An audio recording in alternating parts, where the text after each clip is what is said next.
How's it going, everybody? Van Damage here. I'm going to do a little bit of a different video today. If you follow my channel, I do mostly do-it-yourself stuff, and I've done a few other videos of, various things.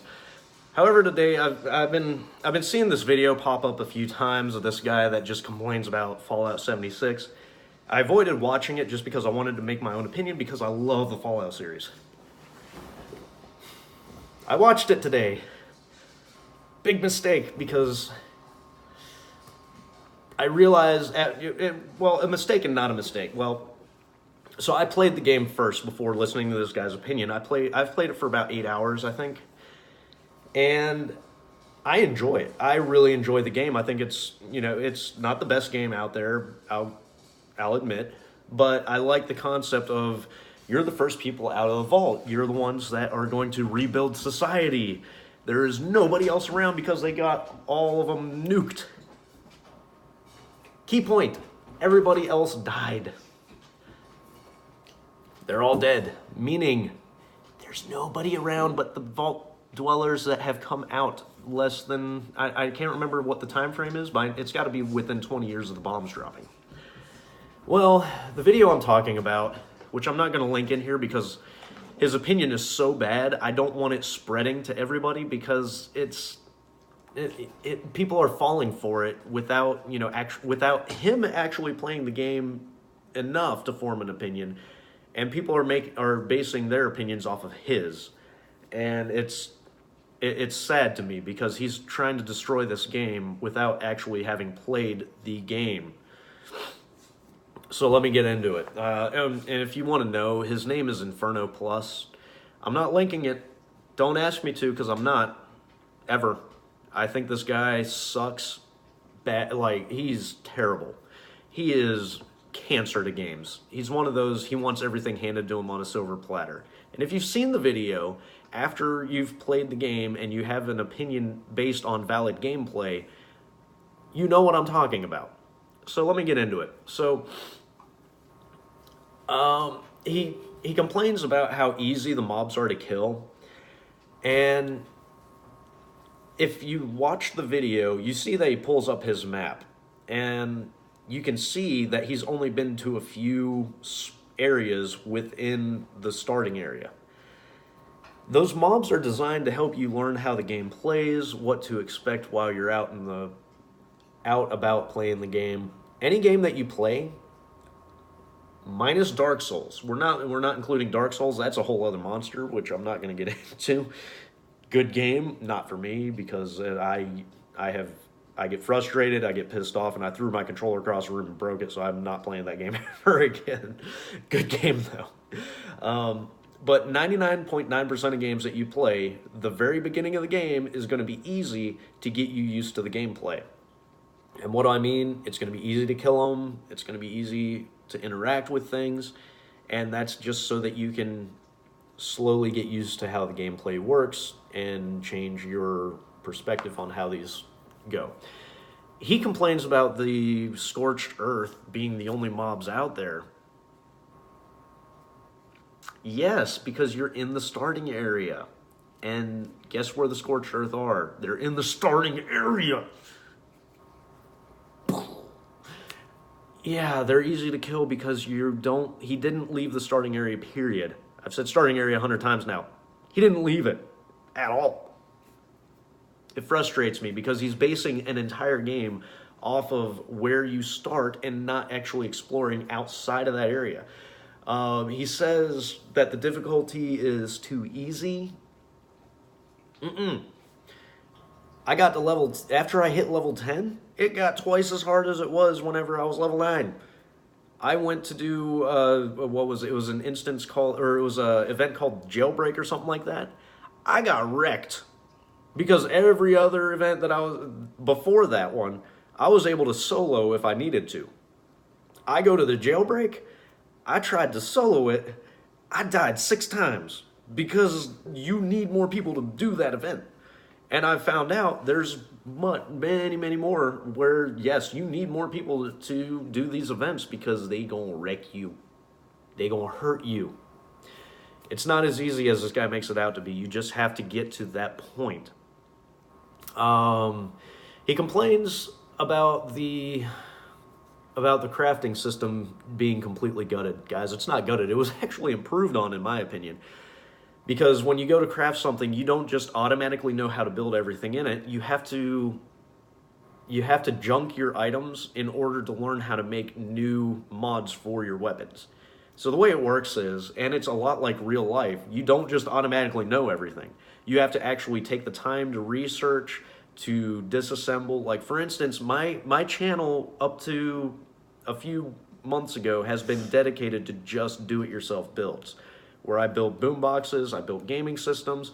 I turned a VHS tape of Super Mario Brothers into a retro gaming station where it would play a lot of systems because I wanted to, and because I took the time to research and learn how to do it. That's what this game's doing. You don't automatically know things. You have to research and learn how to do it. Granted, it's a lot easier in the game than it is in real life because it took me years, whereas in the game it took me like 20 seconds. You know, it's whatever. And I'm not saying they need to change it. I love the crafting system. I think it's a brilliant idea because you actually have to earn the mods to your weapon, or you can go out and find the blueprints, which are even harder to find than the weapons to disassemble to learn the blueprints. So the crafting system, in my opinion, works very well.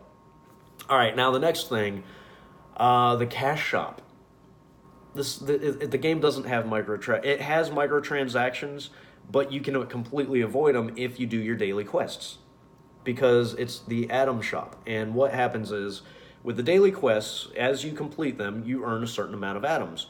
With those atoms, you're able to buy things from the shop. Now, if you want to just buy everything in the shop, you can spend your hard-earned cash on it, or it wouldn't be a video if I didn't belch. Sorry, excuse me. Or what you can do is actually play the game, earn the atoms, buy things in the shop, and guess what? The shop. This is going to hurt some of y'all's minds. It doesn't have anything in it that changes how the gameplay works. It doesn't change the difficulty, and it doesn't give you an edge. That was one I was working up towards. I just couldn't think of it.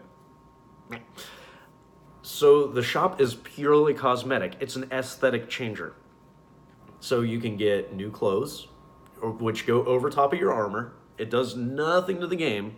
Doesn't give you any armor. Doesn't give you any kind of perks. Period. You can get new emotes, which are pretty cool. Some of them. You can get new icons, stuff like that. There's nothing in the shop that gives you an edge. Period. At all. It's purely cosmetic, guys. I don't want this video to go too much longer, so I'm just going to run through here. He says the leveling is random. The leveling is not random. It's difficult to navigate a little bit. It takes a little thought. But that's why I like the Fallout series, because it requires thought when you build your person, when you build your character. You can't just go in and have everything handed to you on a silver platter. You actually have to look into what you're putting your points into. Does it need a little bit of work to it? Yes, I believe it does, because like Fallout 4 did, where you can see the perk trees and see what you can get. I liked that. They don't have it in this game. You get perk cards, yes, and you can interchange them. You don't have to just use the same ones. But they did it a little weird. I think it could be tweaked a little bit. So I kind of not really agree with him, but I do. I don't know. I'm not giving him that one though. I can't comment on the building because I don't do it. That's not why I play Fallout. I don't play it to build stuff. You'll have to find somebody else who actually spent time to do it to figure that one out. The co-op needs a little working, especially in the PvP area. I was doing an event where everybody that was on that particular server were doing the events together. So it was pretty badass. Like, we were all fighting together. We didn't have a party going because we can still, as of today, what is it, the 19th of November? You can still just talk to anybody that's around you on the PC. So that's pretty awesome.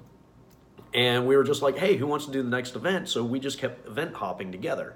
Instead of partying up, we just stayed as a team and kept doing it. Well, during the Feed Me event, me and another player were on opposite ends of the room, facing each other, and we strafed each other while we were trying to shoot the guys that were coming up behind us. As we did that, we accidentally shot one another, initiating a duel. Nobody killed us. We didn't kill each other. It was an accident. And we were like, whoa, whoa, whoa. Let's avoid each other. We're going to stay away from each other just so we don't accidentally kill one another. I don't want to do that, dude. And I'm like, yeah, neither do I. So let's avoid it. Problem solved. I think it could use a little working. I mean, I think they could do like a PvP server and a PvE server, player versus environment versus player versus player. Because I'm not a fan of PvP, honestly. It's not. I just never have been a fan.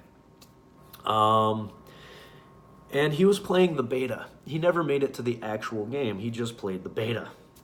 The beta was buggy. The beta was glitchy. And, I mean, I don't have the best system right now. I'm actually in the middle of an upgrade. Right now, all I've done is the motherboard, and the processor is the cheapest processor I could find. So it's actually less powerful than my processor from 2012. So that shows you what I'm working with. My graphics card was also 8 years old or something like that, or 2012. Okay, so 6 years old, 7 give or take. So it's not the most recent graphics card, but I'm still running everything on ultra settings, or I was at the time. I've since upgraded my graphics card, and I'm having no issues. Like, it crashed on me a handful of times just because I kept alt-tabbing to figure out what was going on with my headset, which was purely user error. Purely user error. Nothing to do with the game or my system. It was me being dumb. So, I mean, this guy didn't spend... So, my point is, the dude didn't spend any time playing the game. You can tell just by looking at the map he played. He obviously didn't explore very much if all he encountered was Scorched Earth, because I've run into Mirelurks, I've run into the those mutants as well. And there's this one level 10 character I ran into that it took me 20 minutes to kill because it was that overpowered, and I figured out how to avoid it from attacking me while I was attacking it, so I was able to kill him eventually. But dude, this guy, friggin' Inferno Plus, he didn't play the game long enough to form a valid opinion. He didn't explore enough to be able to make that judgment call that this game is nothing but Scorched Inferno. Once you get past level 10, the game difficulty increases quite a bit. The crafting system is phenomenal to me because you actually earn your crafting abilities. So for him to say what he said, he's obviously one, running an outdated system. Two, he didn't play the game long enough. He didn't explore enough. He went into this game, he said he went in open-minded. He didn't. He went in expecting it to fail. But anybody who went in open-minded or went in and actually learned how to play the game, we all love it. It's a really great game. It's not for everybody, I'll admit. But just like Call of Duty, it's not for me. It's for some people, but not for me. But it's a game worth giving a chance. I love what they did with this. It is Fallout 4 multiplayer. Essentially, that's all it is. Give the game a chance. If you're looking at it and you're like, well, I don't know, I really like Fallout. I love the Fallout series. I've spent hours playing the other ones. Go ahead and play it, dude. I mean, it'll probably go on sale for Black Friday, and I'm going to post this video before Black Friday. If it does, buy it. Give the game a shot. It's worth getting. I'm going to end it there. I don't want this video to go past 15 minutes. I'm sorry it went to 14. But if you have any questions, comments, please post it below. I will try to answer them. But at this point, I've basically said what I need to say about the game. Give it a chance. That's all I'm asking. Just give the game a chance. Don't listen to that idiot. He's a scrote. He doesn't know what he's talking about. He didn't play the game long enough. He didn't get out of the starting area. And just give the game a chance, guys. Just come on. All right. I'm going to sign off now, and I'm going to go play some Fallout 76 because I love that game. Peace.